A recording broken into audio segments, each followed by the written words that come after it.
Raggi rosalega skapandi og frjór leikstjóri og það alltaf tími og rými fyrir samtal.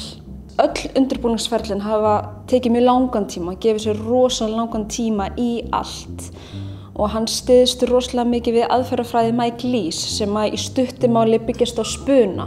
Hann með einhverja ákveðna beinagrind og hitti leikarana bara svona one-on-one og með ákveðnar forsendur undir ákveðnum kringumstæðum og svo framvegis.